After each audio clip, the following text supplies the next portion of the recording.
Vous êtes tous le bienvenu dans votre émission, dans votre chronique. C'est Chronique de la semaine. Chronique de la semaine, vous le savez bien, nous revenons sur l'actualité de la semaine. Et cette semaine, l'actualité a été marquée par l'Assemblée générale des Nations unies, d'où plus de 90 des pays se rencontrent pour parler de la situation mondiale et de la situation économique ou même sociale qui gangrène partout dans le monde. Et en Afrique, jusque-là, plus de 20 ans de présidents ou de représentants ont pu prendre parole sur le haut tribune des Nations Unies. Cependant, nous nous sommes intéressés sur ceux-là qui ont déjà tenu leur discours. Aujourd'hui, pour décortiquer ou discuter ce sujet, je ne serai pas seul. Je suis toujours accompagné de mon ami et frère, M. Yann Kibaka, que je salue déjà. M. Yann, bonjour. Bonjour, monsieur Aristote Badiaoui. Bonjour à tous nos téléspectateurs, à tous les internautes qui nous suivent régulièrement sur les télévisions. Nous vous saluons et nous vous souhaitons bonne commission d'écoute et de suivi de cette émission. Voilà, M. Yann Kibaka, vous avez suivi autant que moi le discours des présidents africains ou des représentants des pays africains qui ont tenu sur le haut tribune des Nations Unies dans l'Assemblée générale. Qu'est-ce que vous avez capté? Parce que si on le suit de plus près, on voit comme s'ils veulent une indépendance là, comme si on était encore liés et on cherchait une indépendance en quelque sorte, parce qu'ils parlent tous des paternalismes, du néocolonialisme, et ils dénoncent tous la manière de faire des Occidentaux. Qu'est-ce que toi tu as retenu, donc si je peux dire, qu'est-ce que vous avez retenu en général de ce discours des présidents africains? Je crois que monsieur Aristote Badiaoui, je crois que cette, cette 78e Assemblée générale des Nations Unies intervient juste après que l'Afrique ait contracté beaucoup de problèmes, vous le savez. Je crois qu'en Afrique, il y a beaucoup de choses qui ne cessent de prendre vie, qui ne cessent de se répéter. Il y a des putsch qui prennent encore de l'ampleur. Et non seulement ça, il y a l'Afrique qui est vraiment menacée. Il y a la Libye qui est en pleurs. Il y a le Oui, Maroc qui est en pleurs. en effet. Nos amis marocains, nos amis libyens, nous sommes de cœur avec vous. Et non seulement ça, il y a encore en Italie des mouvements migratoires. Et je crois que ce sont des Africains. Comme vous le connaissez, nous le voyons dans les images. Je crois que si nous aurons le temps, nous pouvons faire circuler l'image. Oui, oui, donc nous allons faire Puisse suivre circuler ces également images. ce qui se passe à Lampedusa là-bas En en Italie. Italie, ce qui s'est passé en Libye et au Maroc encore. Je crois que tenir langue après toutes ces circonstances demandait vraiment du courage de la part de nos représentants africains sous là-bas au niveau de la tribune, L'Assemblée générale, du tribune la de l'Assemblée tribune générale. des Nations Unies. Je crois que c'est d'abord à féliciter le fait que les présidents africains ont eu le courage de dire tout haut les vrais, les dire, les vérités. Ils n'ont pas caché ce qu'il fallait vraiment dire à tout le monde. Je crois que je fais allusion là maintenant au président Faustin Archange Touadéra. Ok. Le président centrafricain. Oui, le président centrafricain Faustin Archange Touadéra, il a brossé une situation. Il est revenu sur ce qui se passe en Italie, à Lampedusa. En fait, il dit, j'ai aimé le courage qu'il a pris. Il dit bien qu'il a pris. Il dit ceci. Il dit que quand vous allez là-bas, en Italie, ce qui fait que les Noirs, nous Africains, nous nous retrouvons là-bas, qu'il y ait des milliers de migrants africains là-bas en Italie, c'est simplement parce que l'Occident continue à imposer son impérialisme sur l'Afrique et c'est ce qui fait que l'Afrique se retrouve dans le bas. Là, c'est une manière de réclamer une indépendance réelle. C'est une manière de dire que nous avons eu une indépendance forfaitaire. Mais là, nous ne voulons plus de l'impérialisme occidental. Oui. Puisque nous ne voulons plus de l'impérialisme occidental, nous voulons à ce que nous puissions bénéficier, nous, Africains, de nos ressources, nous, Africains, nous puissions nous organiser seuls.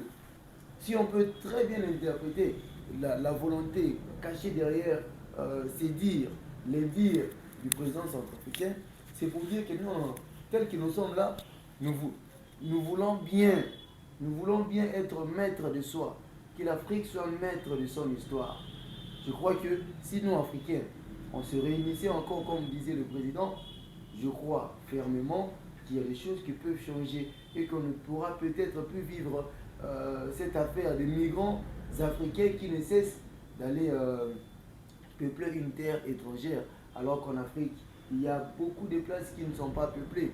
Il y a beaucoup d'endroits où placer chez ces gens, mais simplement, les situations ne sont pas bonnes.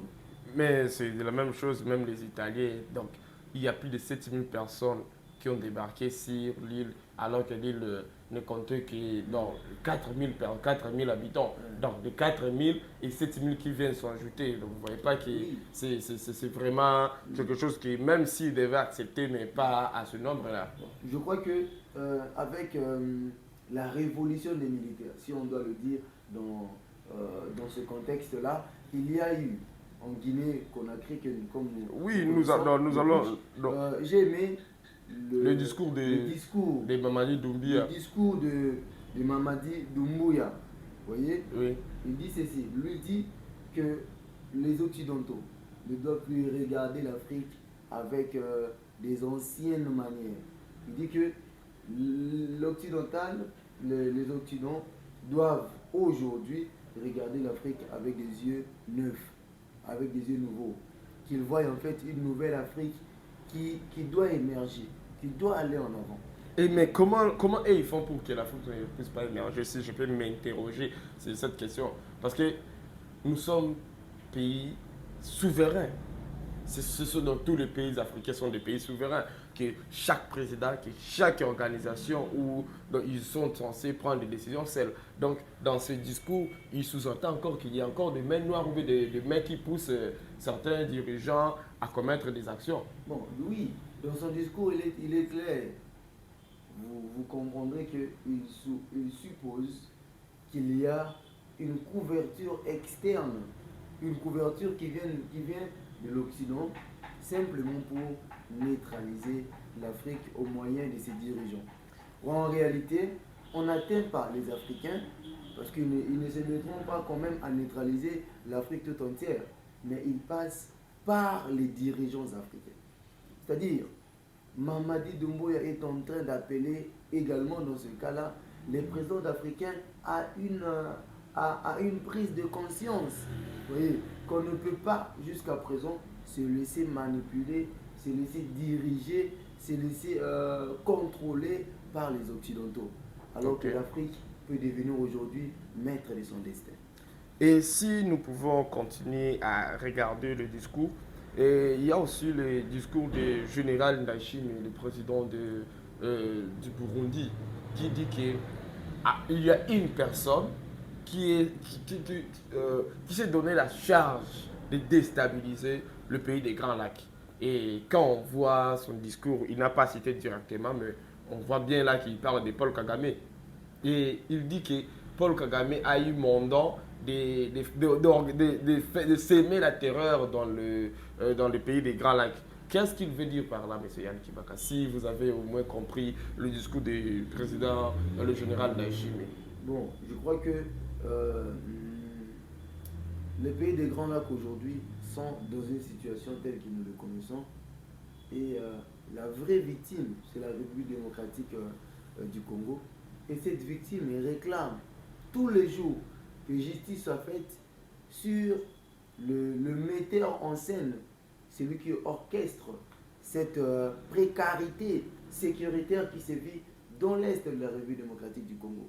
C'est-à-dire là, c'est une manière également d'emboîter le pas d'une vraie justice qui doit normalement être faite. Ou également on peut interpréter cette pensée du président dans le sens où il fait appel en fait à une prise de conscience que cette situation ne nous arrange pas, mais cette situation nous amène hors cadre, hors les objectifs que nous envisageons. parce que quand vous êtes, je crois également que c'est ça, généralement avec l'Assemblée générale des Nations Unies, il y a l'un des objectifs qui constitue même l'ossature de leur rencontre, ce sont des objectifs du développement durable. Oui. Et en fait, la continuité de la guerre, les combats, tout ce qui sévit dans l'Est, ne permet pas un développement durable, ne permet pas d'atteindre les objectifs de développement durable. C'est comme ça que le président demandera, je crois, que ça doit d'ailleurs, ce qu'il dit, ça doit d'ailleurs être le désir de tous les présidents des Grands Lacs, que nous puissions mettre fin à cette guerre, coopérer normalement et vivre le bon voisinage. Mais c'est l'idée de l'EAC. Donc c'est l'idée qui a vu le jour pour que l'EAC, l'État des pays d'Afrique de l'Est, puisse voir le jour. Donc communier ensemble, vivre, faire des alliances, des commerces ou même militaires parce qu'on les voit. Mais est-ce que c'est encore efficace? Est-ce que c'est surtout militaire? Parce que économique, on le sait bien que sur le plan économique, nous sommes une grande population, la RDC, et nous sommes le plus grand consommateur des produits venant de la partie est du pays. Donc, ils ont peut-être, tu ne vois pas qu'ils ils nous ont appelés pour entrer, ou bien nous sommes entrés dans l'EAC pour qu'ils bénéficient, parce que c'est nous qui achetons, et ils produisent et nous achetons. Et dans ce sens-là, il y a encore de l'insécurité. Est-ce que si l'insécurité continue à augmenter, on pourra encore passer pour aller acheter? C'est de ça que le président Ndayishimiye s'est mis à s'interroger. Mais Paul Kagame aussi a pris parole. Monsieur Paul Kagame, le président du Rwanda, le président que tout le monde, surtout Félix Tshisekedi, continue toujours à accuser avec des preuves que même le Conseil de sécurité a y approuvé dans des rapports qu'ils ont y assortis, que ce soit les rapports mapping et les autres, que Paul Kagame soutient les groupes armés qui sèment la terreur en RDC. Et surtout maintenant, il y a les M23 qui sont soutenus en armes et en nombre de troupes par M. Paul Kagame. Qu'est-ce que vous pouvez dire? Son discours, est-ce que le discours qu'il a tenu au perchoir de l'Assemblée générale, est-ce que c'est rassurant pour les Congolais? Bon, moi je dirais, lorsque vous êtes devant un ennemi connu, l'ennemi aura tendance à chercher des échappatoires. Oui. Alors que le vrai objet de la discussion reste là. Le vrai objet, c'est que l'Est de la RDC retrouve sa tranquillité. Quoi qu'ils disent, nous Congolais, ce que nous voulons, c'est que cette partie-là de la République démocratique du Congo ne vive plus cette situation. Vous voyez, parce que l'ennemi est connu, c'est que le M23 n'opère pas seul, mais ce mouvement opère sous couvert d'un président qui se présente également à l'Assemblée générale pour plaider en sa faveur. Moi je dirais en tout cas là, pour moi-même, il n'a aucune leçon morale à donner sur ce sujet-là, parce qu'il a été déjà attrapé la main dans les sacs, parce que on sait, tout le monde le sait, qu'il interagit, qu'il soutient, il donne en hommes et en armes. Voilà. Ouais, non, en hommes et en munitions. Maintenant, comment est-ce que nous, Congolais, nous prendrons son discours de bonne envergure, alors que c'est un discours qui n'envisage pas la paix, mais qui envisage la sécession, alors que nous ne voulons pas de ça. Vous savez, si on entretenait de bons voisinages, ça va permettre le développement de l'Afrique. Moi, je vous dis, quand vous êtes en Europe, quel est le jour quel est le jour où la France va faire la guerre à l'Angleterre avec la volonté aujourd'hui de chercher le progrès. Voyez, même si les deux pays ont des frontières, la France ne réclame pas le territoire anglais. Ils ont eu des guerres dans le Moyen-Âge, dans les temps un peu passés. Mais aujourd'hui, il n'y a plus de ces guerres-là. Ils savent que chacun de son côté cherche le développement de son pays. quel est le jour où l'Espagne fera guerre au Portugal. Pourquoi nous, Africains seulement, voulons combattre le territoire de l'autre, ne voulons pas le progrès des uns et des autres? Mais c'est pourquoi les représentants africains disent qu'il y a toujours une même mise. Parce qu'on dit aujourd'hui, c'est Paul Kagame, si je peux utiliser le mot de plusieurs analystes, qu'il est devenu le chien des Occidentaux, qu'il peut aboyer pour qu'ils puissent mordre. Ouais, mais c'est pourquoi je vous disais que j'encourageais fermement le discours du président Archange Faustin Touadéra. Ok. C'est lui qui a dit que l'Occident doit cesser avec son impérialisme sur l'Afrique. Et même le Oui. représentant togolais, le ministre de l'Intérieur, des Affaires étrangères plutôt togolais, le nom m'échappe un peu, il a tenu le discours de son président, bien sûr, en disant que l'impérialisme devrait cesser en Afrique. Et est-ce que, en vrai, monsieur Yann, est-ce que cela existe encore? Le paternalisme que la Belgique mettait sur la RDC, l'impérialisme qui régnait sur l'Afrique dans son entièreté, est-ce que cela existe encore? On peut dire qu'en un mot, à quelques mots, à quelques phrases, est-ce que cela existe encore? Moi, je dirais, en quelque sorte, ça existe parce que comment aujourd'hui penser à nos dirigeants sans faire allusion aux dirigeants extérieurs?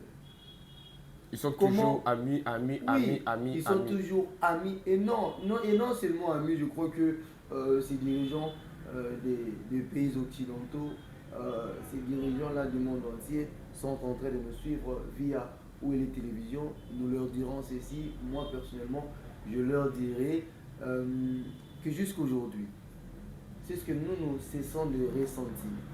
C'est que nos dirigeants ne sont presque pas libres d'opérer certains choix, ne sont presque pas libres de prendre certaines décisions.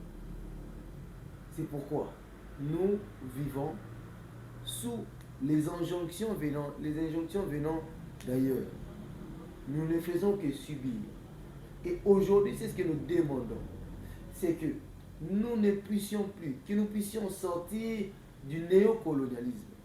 En fait, ici, nous sommes dans une forme de néocolonialisme. Ce n'est pas une colonisation directe, mais on vous met des dirigeants qui sont comme de l'argile entre les mains du potier. Que le potier peut manipuler ainsi de suite. Parce que il faut bien les soulever. Avec les récents coups d'État que nous avons vécus, Oui. vous allez voir que ces putschistes-là ont des agirs différents des civils. Les civils qui sont guéribés, les civils qui sont dirigés directement par des Occidentaux. Je crois en tout cas que civils, que ceux-là, tous les civils qui sont au pouvoir, que ces civils, et même que les putschistes qui ont aujourd'hui le pouvoir, travaillent pour la population. Pour le bien-être de l'Afrique. Je crois que ce que nous pouvons leur demander, c'est que devant les opportunités, devant les menaces occidentales, qu'ils ne cèdent pas. Parce qu'en cédant, ils sont en train de céder toute l'Afrique entière.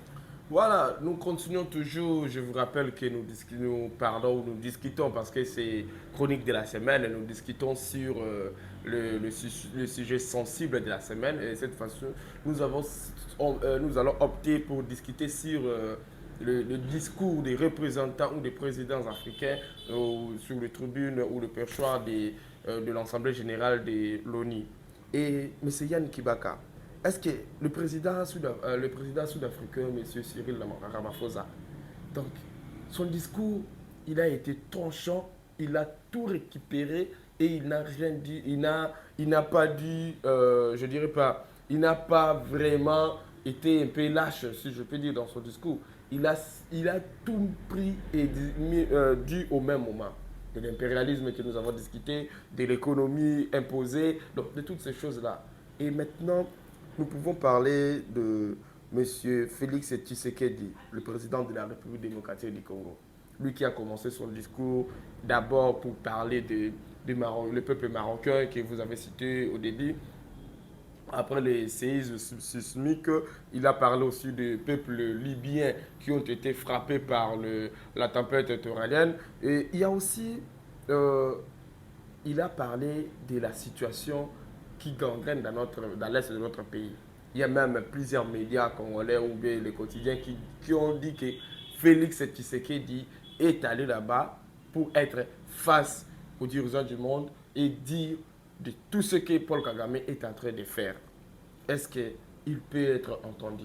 Tout en sachant qu'à cause de ce bruit, à cause de ce que M. Félix Tshisekedi fait, aujourd'hui Paul Kagame perd son contrat d'amitié avec son pays qui l'autre fois était considéré comme parrain, les États-Unis d'Amérique, parce que les États-Unis ont décidé de rompre, d'enfreindre leurs amitiés, leur coopération militaire, de la formation et de l'armement. Est-ce que le Rwanda peut encore tenir longtemps? Tout en sachant aussi que Félix Tshisekedi a dit d'une voix haute qu'aujourd'hui, l'armée congolaise est assez fière et outillée d'affronter toutes les menaces venant du Rwanda. Et toutes ces questions-là, je vous pose au même moment parce que la question finale est que est-ce que vous redoutez l'escalade entre la RDC et le Rwanda officiellement et non sous couvert de M23?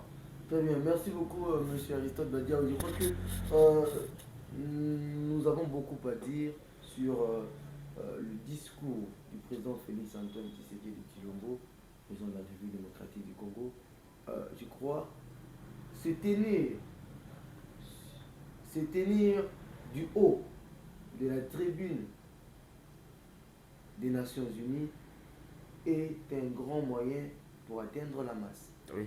Je crois que en parlant de ça, il fait entendre vraiment les doléances des Africains, des Congolais en particulier, qui pleurent au jour le jour suite au massacre, aux multiples massacres, au carnage qui se passe dans l'est de notre pays. Je crois que l'ennemi est connu et continue, puisque le président a opté pour la voie diplomatique. Et je crois que c'est une partie de sa voie diplomatique. Mais moi, je peux vraiment analyser le discours de Félix Antoine Tshisekedi Tshilombo mieux sur le plan développement et démocratie. Il s'est beaucoup montré comme un homme tenant le flambeau pour le développement du pays. Il s'est rassuré également d'être un bon artisan de la démocratie. Sur le développement, qu'a-t-il dit? Il dit que récemment il était à Pékin, nous connaissons, et à Pékin il a essayé de revoir le contrat sino-congolais qui prévoyait beaucoup d'actions chinoises en RDC. Oui. Et beaucoup d'activités commerciales chinoises en RDC. C'est-à-dire un partenariat qui devait être bénéfique pour les deux parties, mais le président a révélé que la Chine était plus bénéficiaire que la RDC. Et c'est pourquoi il a même renversé le pourcentage. Oui, suite à sa diplomatie, à sa visite. C'est comme ça que le contrat aujourd'hui est maintenant équilibré et il y a la RDC est maintenant favorisée dans ce contrat-là. Il s'est fait voir comme un homme tenant le développement. Je crois que, comme je vous le disais, que l'un des grands objectifs de l'Assemblée générale des Nations Unies, c'est faire vraiment le développement. Les objectifs sur le développement durable. Je crois que là, il n'a pas tapé à côté. Il a tapé là où il fallait vraiment qu'il tape. Et nous connaissons que nous sommes dans quelle situation, quelles circonstances aujourd'hui. À quelques jours, disons, comme ça, des élections en RDC. Du 20 décembre. Et puis c'est du haut de la tribune des Nations Unies que le président Félix Antoine Tshisekedi Tshilombo s'est déjà annoncé comme le prochain candidat à sa propre succession. Oui. Disons, ne pas être là pour bafouer les lois, mais pour respecter les lois. Il s'est fait un homme de la démocratie et ça, c'est ce qui est toujours apprécié par les Nations Unies. Je crois qu'avec ça, il essaie de donner également au monde un message clé que les gens peut-être ne comprennent pas, c'est que en RDC, nous envisageons la démocratie et non le braquage constitutionnel comme cela a été le cas un peu partout ici en Afrique. En Afrique. Et ce sont ces braquages constitutionnels qui causent les putschs. putschs. Ok. Oui, je crois que là, le fait de se présenter comme un homme de la démocratie fait de lui déjà une bonne image et lui fait gagner une image au niveau des pays, des nombreux pays qui sont en train de suivre minutieusement la RDC via son discours. Je crois vraiment là que le message qu'il a donné, il est maintenant tenu à respecter à ce que s'il briguait un deuxième mandat, qu'il puisse faire respecter les lois de manière démocratique et qu'après ces 5 ans, si jamais il gagnait les élections, qu'il ne se représente plus à sa propre succession. Et puis là, vraiment affirmer d'une crédibilité des élections, ça reste encore à développer. Et Félix Tshisekedi, il a eu alors, il a eu à faire des entrevues avec les économistes mondiaux. Il a parlé avec Nicolas Clegg, qui est maintenant président du groupe Meta. Il a discuté avec plusieurs investisseurs, surtout dans le secteur de l'environnement. Est-ce que la manière que Félix Tshisekedi fait, est-ce que c'est vendre vraiment l'image du pays dans le positif et donner l'accès aux investisseurs? Parce que monsieur le ministre de l'industrie, monsieur Julien Paluku, il a annoncé que là-bas là-bas en l'Assemblée générale, ils ont eu à raconter les investisseurs qui ont eu à mener plus de 7 milliards dans le secteur de la batterie renouvelable que la RDC est en train de produire avec le lithium et le cobalt avec la Zambie. Est-ce que cela veut dire qu'ils veulent au moins le développement de la RDC? En un mot ou à quelques mots, parce que nous sommes en train d'enterrir déjà. Oui, je crois vraiment que ça, c'est une volonté manifeste d'essayer de rehausser le niveau de notre pays. Nous sommes un pays en voie de développement, Oui. un pays qui a besoin de soutien en termes d'infrastructure, en termes de volonté de développement. Je crois toutes les sociétés qui sont avancées, qui ont vraiment un poids économique, nous aurons besoin de ces pays, non pas pour le paternalisme, je répète encore, mais pour un partenariat gagnant-gagnant. Pas pour l'impérialisme non plus, je répète encore, mais pour un partenariat gagnant-gagnant. Je crois que je peux également encore féliciter en passant sa diplomatie avec Israël, je crois. Oui. Ça, c'est aussi à féliciter. En RDC, ici, il n'y a pas une ambassade israélienne. Vous voyez, durant sa rencontre, via la rencontre entre le président Félix Tshisekedi Tshilombo et Benjamin Netanyahou, Premier ministre d'Israël. Vous voyez, vous connaissez la suite. La suite, c'est que l'Israël va implanter son ambassade ici. Et l'ambassade congolaise qui se trouve à Tel Aviv va désormais se retrouver à Jérusalem. On va délocaliser pour que ça quitte Tel Aviv et pour que ça s'installe, pour qu'on l'installe à Jérusalem, le siège des institutions. Je crois que ça va un peu plus se rapprocher encore les deux pays et les contrats seront fructueux si jamais il s'agit de gagnant-gagnant. Mais on dit toujours celui qui bénit l'Israël sera béni et celui qui maudit l'Israël sera maudit. Donc Félix Tshisekedi sera béni parce que depuis son avènement, nous avons eu à signer des partenariats pour qu'on puisse réouvrir notre ambassade en Israël. Parce qu'il vous souviendra que Félix Tshisekedi a été accueilli en Israël parce qu'il voulait renouer cette amitié-là.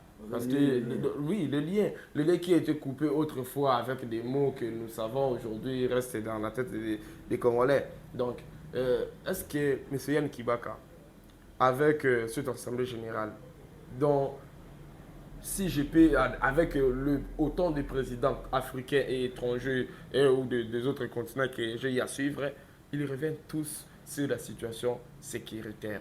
Est-ce que la situation sécuritaire dans le monde en général, ou la montée des eaux, ou le réchauffement climatique, doit-on les craindre vraiment? Oui, je crois en tout cas il est toujours question de prendre des précautions. Ouais, non? Quand on veut prévenir un mal, ce qu'il faut faire, c'est prendre des précautions. Mais généralement, il y a des précautions, il y a des choses pour lesquelles on peut prendre des précautions, mais il y a aussi des choses qui sont naturelles, qui viennent, quoique les précautions. Vous voyez, je prends le cas du Maroc, le Oui, cas de la Libye, ça, ce sont des phénomènes, naturel. naturels. Vous voyez, on vrai dire, je crois que, on vrai dire, là, on peut bien prévenir, euh, on peut bien éviter la pollution de l'air, on peut bien éviter Le certaines cœur. choses en prenant des précautions bien strictes. Je crois que c'est vraiment ça. Même si nous voulons produire, mais il y a aussi le bien-être